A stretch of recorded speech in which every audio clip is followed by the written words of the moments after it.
Third gear వేయండి, neutral. Second gear వేయండి, neutral అనండి. ఫస్ట్ గేర్ వేయండి, న్యూట్రల్.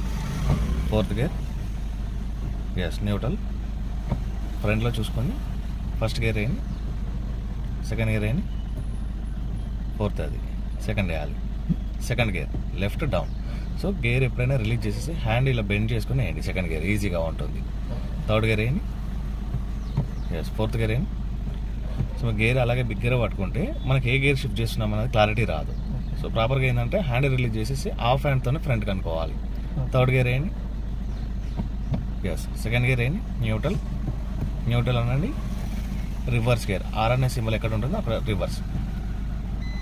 అలా బీప్ సౌండ్ వస్తుంది. రివర్స్ గేర్ కూడా ఒక్కొక్కసారి హార్డ్గా కూడా షిఫ్ట్ అయ్యే ఛాన్స్ ఉంటుంది. ఎందుకంటే రన్నింగ్లో రివర్స్ గేర్ అనేది పడదు.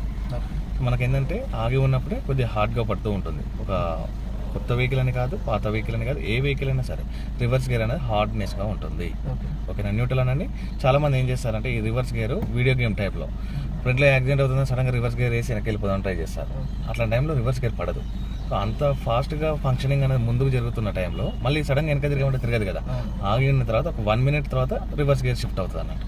ఫస్ట్ గేర్ వేయండి, న్యూట్రల్ అనండి. థర్డ్ గేర్ వేయండి, న్యూట్రల్ అనండి. ఫిఫ్త్ గేర్ వేయండి, రైట్ ఫ్రంట్. ఓకే, న్యూట్రల్ అనండి. ఫోర్త్ గేర్ వేయండి, న్యూట్రల్ అనండి. సెకండ్ గేర్ వేయండి, న్యూట్రల్ అనండి. ఈ గేర్ షిఫ్టింగ్ చేసిన ప్రతిసారి క్లచ్ నొక్కి గేర్ షిఫ్ట్ చేసుకోవాలి. ఓకేనా. జనరల్గా ఏంటంటే మనకు వే ఆఫ్ ద రోడ్లో ఫస్ట్ గేర్ వచ్చేసి 10 స్పీడ్ వెళ్తుంది, 10 నుంచి 20 దాకా వెళ్తుంది. సో ఆ తర్వాత సెకండ్ గేర్ అనేది 20 స్పీడ్ వెళ్ళిన తర్వాత గేర్ షిఫ్ట్ చేసుకోవాలి. Every gear shifting 10 speed distance అనేది ఉంటుంది. సో అబోవ్ 60 స్పీడ్ వెళ్ళిన తర్వాత 60 to 70 స్పీడ్ వెళ్ళిన తర్వాత మనము 5th గేర్ వేసుకోవడానికి ట్రై చేయాలి. ఓకేనా. ఈ స్పీడ్ చూసుకోవడం ఎలా అంటే మనము స్పీడోమీటర్ అనేది చూడకూడదు, అసలు చూడకూడదు. ఇప్పుడు మనం స్పీడోమీటర్ చూసుకున్నట్టయితే ఫ్రంట్లో మనం అబ్జర్వేషన్ చేయలేకపోతాం. కాబట్టి ఎప్పుడైనా మీరు ఫ్రంట్లో లాంగ్లో అబ్జర్వేషన్ చేయండి.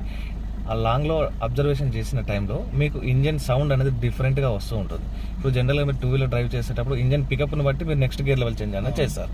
ఇక్కడ కారు కూడా మనకు ఇంజన్ స్పీడ్ అనేది పెరుగుతున్న ప్రతిసారి ఒక్కొక్కసారి ట్రాఫిక్లో ఉన్నప్పుడు ఆ సౌండ్ సెన్స్ అనేది మనకు తెలియదు. కాబట్టి మనం అప్పుడు ఏంటంటే ఎక్సలేటర్ ప్రెస్ చేసే టైంలో మనకు లెగ్స్ దగ్గర తెలుస్తూ ఉంటుంది. ఒక తాడు పెట్టి మనం గట్టిగా లాగినప్పుడు ఎలా పుషింగ్ చేస్తామో ఇక్కడ మనకు అలా తెలుస్తూ ఉంటుంది అన్నట్టు. ఓకేనా. రివర్స్ గేర్ వేయండి. ఎప్పుడైనా మీరు స్పీడోమీటర్ కానివ్వండి, ఈ ఆపరేటింగ్ దగ్గర ఎక్కడ కానీ మీరు చూసుకున్నట్టయితే మీకు ఫ్రంట్ అబ్జర్వేషన్ అనేది డైవర్ట్ అయిపోతూ ఉంటుంది అన్నట్టు. ఓకేనా. క్లచ్ రిలీజ్ చేయండి, స్లోగా రిలీజ్ చేయండి. ఎక్కడైతే మీకు మూవ్ అవుతుందో అక్కడ